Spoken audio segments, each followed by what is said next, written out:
सास बहू के लंबे बाल।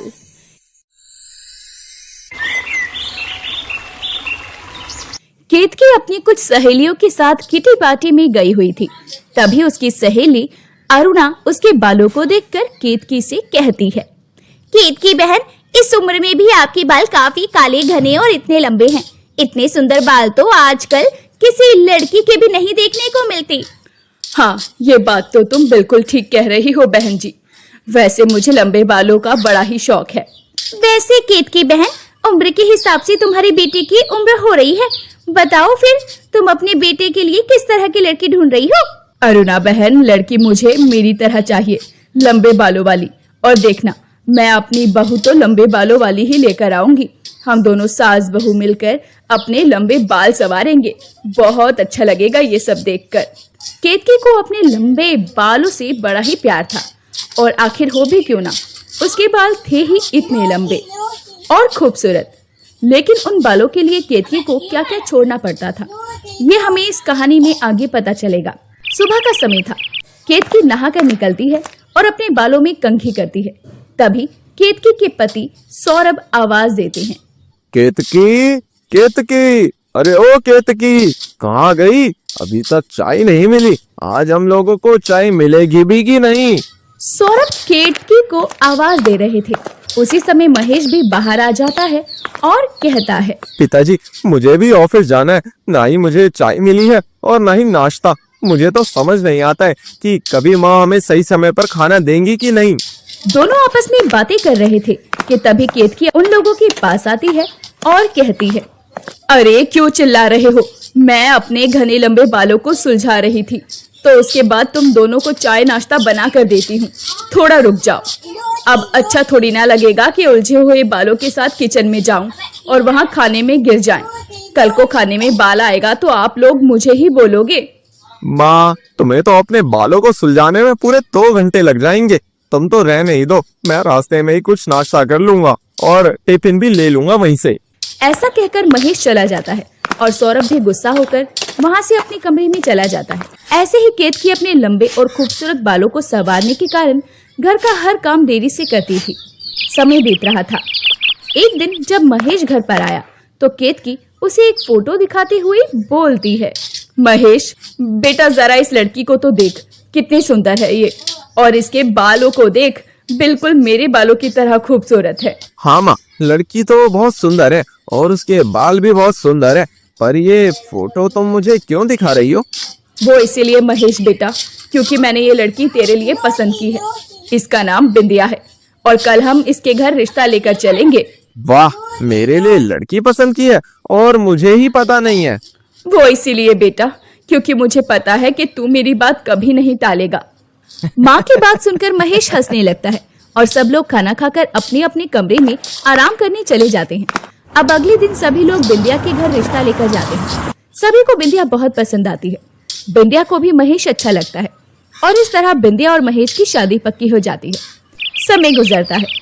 गुजरते समय के साथ महेश और बिंदिया शादी के पवित्र बंधन में बंध जाते हैं। बिंदिया बहू बनकर केतकी के घर पर आ जाती है।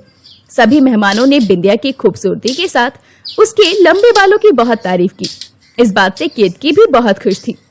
अगले दिन केतकी जब सोकर उठती है तो खुद से बोलती है, आज सालों बाद नाश्ता बनाने की मुझे चिंता नहीं है। अब तो मैं आराम से नहाऊंगी और अपने लंबे बालों को संवारूंगी। बड़े ही ठाठ से जाऊंगी और डाइनिंग टेबल पर बैठ जाऊंगी। बना बनाया गर्मा गर्म नाश्ता मिलेगा मुझे। आखिरकार अब जो मेरी बहू आ गई है। अब घर में बहू आ गई थी तो केतकी को कोई काम नहीं करना पड़ेगा। बस यही सोचकर केतकी आराम से नहा धोकर अपने बालों को कंघी करने बैठ जाती है और अपने बालों को कंघी कर रही होती है। तभी महेश उसे आवाज देता है, माँ, माँ, कहाँ हो तुम?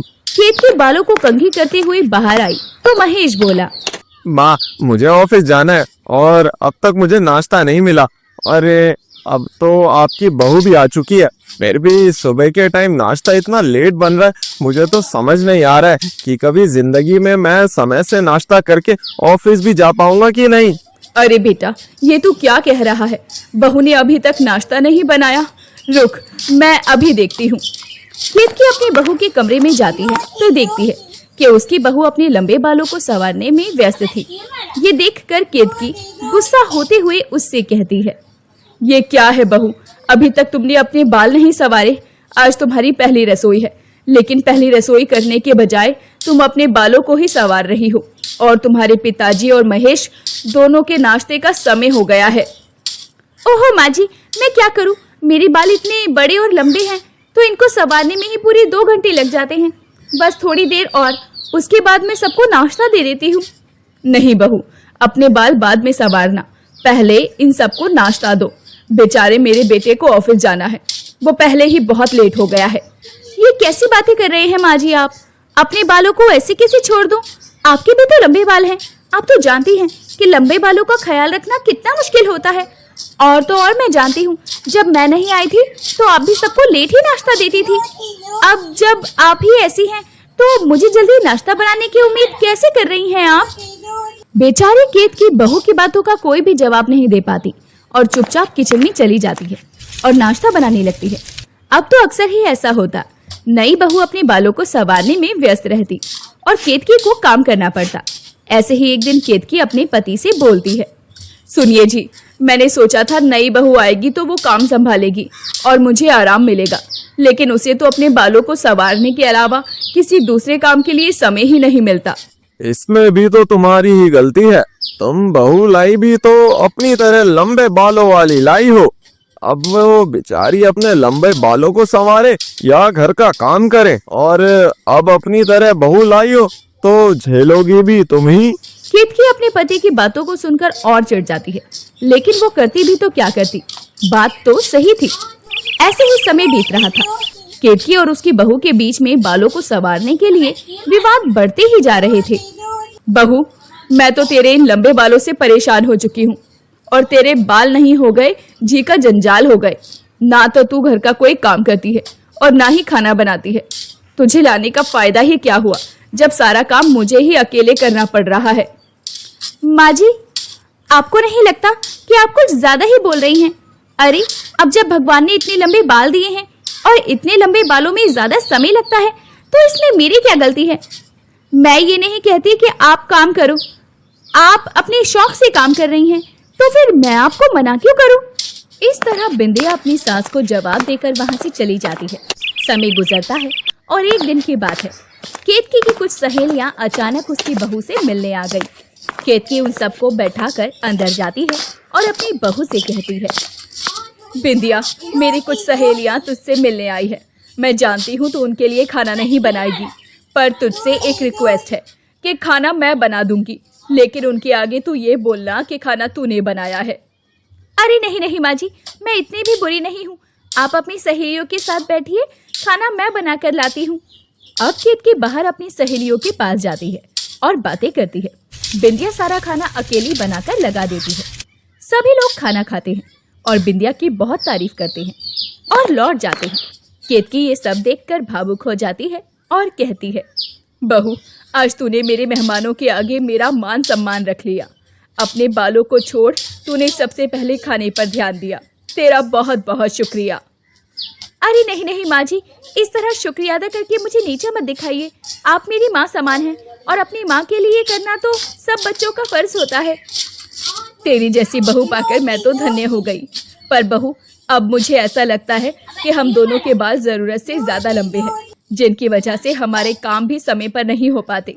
इसलिए अब हम दोनों को पार्लर में जाकर अपने बालों को छोटा करवा लेना चाहिए, ताकि ये आसानी से मैनेज हो जाए। अरे माँ जी, आपने तो मेरे मुंह की बात छीन ली। मैं भी यही चाहती हूँ। अब सास बहू अपने बाल थोड़े छोटे करवा लेती हैं और मिलजुल कर अपने बालों का ख्याल रखती हैं और अपने घर को भी संभालती हैं।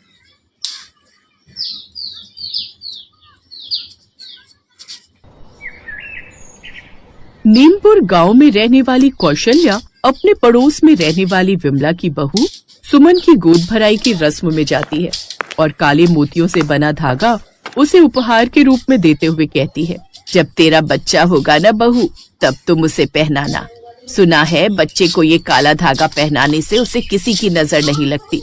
ये देख वहाँ खड़ी कुछ औरतें बातें बनाते हुए कहती हैं, विमला बहन, ये तुमने किस गरीब को अपने यहाँ बुला लिया? भला कौन गोद भराई में 10 रुपए की चीज नजर का धागा देता है? अब जिसकी जो हैसियत है वो तो वही लाएगा ना। मुझे तो लगता है मैंने गलती कर दी उसे बुलाकर। कौशल्या उन दोनों की सारी बातें सुन रही थी, लेकिन गरीब कौशल्या और कर भी क्या सकती थी। बड़ी मुश्किल से उसका बेटा मेहनत मजदूरी करके थोड़े पैसे कमाता था, इसलिए उसके पास ज्यादा पैसे नहीं थे।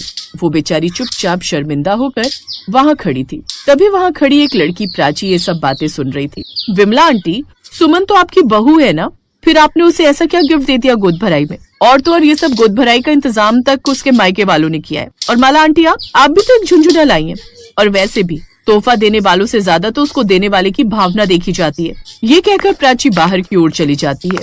तभी कौशल्या उसे रोकते हुए कहती है, तुम कौन हो बिटिया? मैंने पहले तुम्हें इस गांव में कभी नहीं देखा। मेरा नाम प्राची है, मैं यहीं पास वाले गांव में रहती हूँ और मैं सुमन की दोस्त हूँ। उसकी गोद भराई थी तो मुझे तो आना ही था। अच्छा मैं चलती हूँ, मेरी माँ मेरा इंतजार कर रही होगी। प्राची की सादगी सुंदरता कौशल्या को भा जाती है और सबसे ज्यादा खूबसूरत थे उसके काले रेशमी बाल। उसके जितने लंबे बाल पूरे गाँव में किसी के नहीं थे। उसे देख कौशल्या सोचती है, कितनी सुंदर लड़की है और इसके बाल भी कितने सुंदर हैं। काश मेरे बेटे के लिए ऐसी ही कोई लड़की मिल जाए।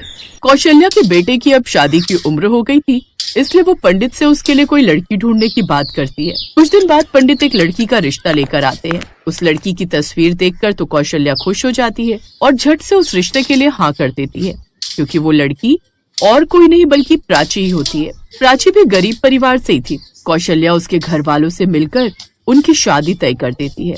कुछ समय बाद गरीब सास की लंबे बाल वाली बहू अपने ससुराल आ जाती है।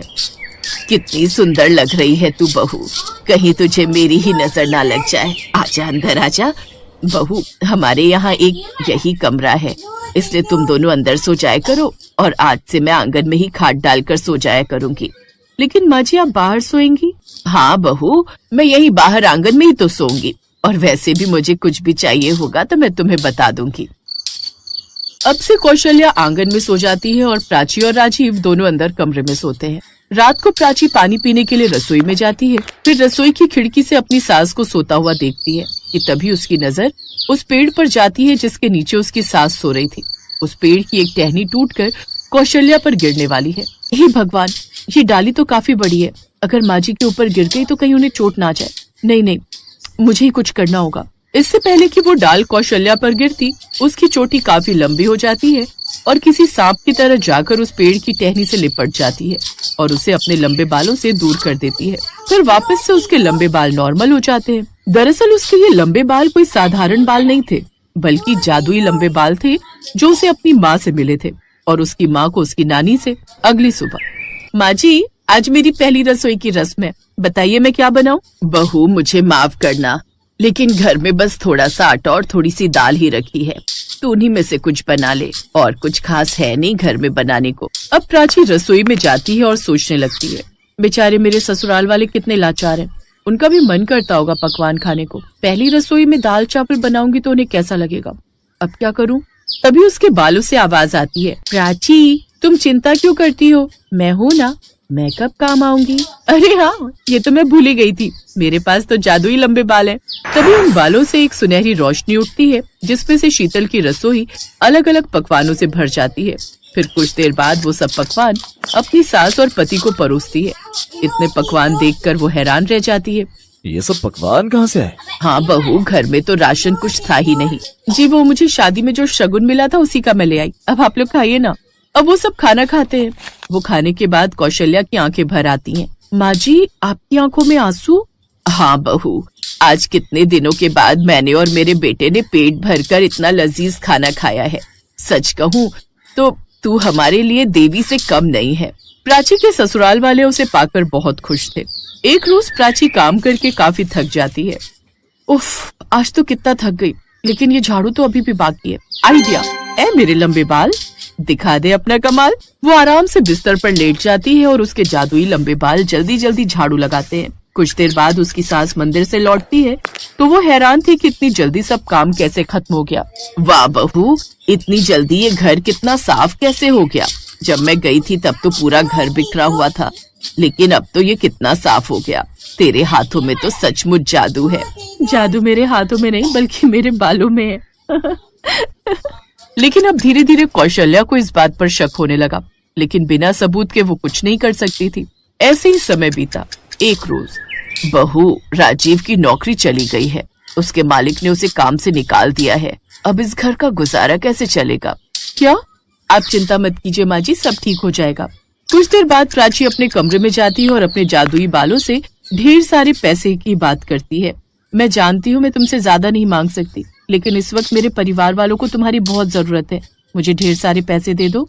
देखते ही देखते उसके बालों से ढेर सारे 2-2 हजार के नोट निकलने लगते हैं। तभी वहाँ राजीव और कौशल्या आ जाते हैं। ये सब तुमने कैसे किया? कौन हो तुम? कोई छलावा या डायन? नहीं नहीं, आप लोग मुझे गलत समझ रहे हैं। दरअसल ये बाल तो मुझे मेरी माँ से विरासत में मिले हैं। इनसे मैं जो चाहूँ मांग सकती हूँ, लेकिन एक हद तक। मुझे माफ कीजिए, मैंने आपसे ये बात छुपाई। मैंने जो कुछ भी किया आप लोगों के लिए किया। हम सच में बड़े ही भाग्यशाली हैं जो तुम जैसी गुणकारी बहू हमें मिली। हाँ प्राची, लेकिन हम कभी तुम्हारे बालों का गलत इस्तेमाल नहीं करेंगे। तुम अभी भी हमारे लिए हमारी वही साधारण सी प्राची हो। उस दिन के बाद प्राची बहुत ही कम अपने लंबे बालों का जादू के लिए इस्तेमाल करती। राजीव उन पैसों से खुद का खाने का काम शुरू करता है, जिस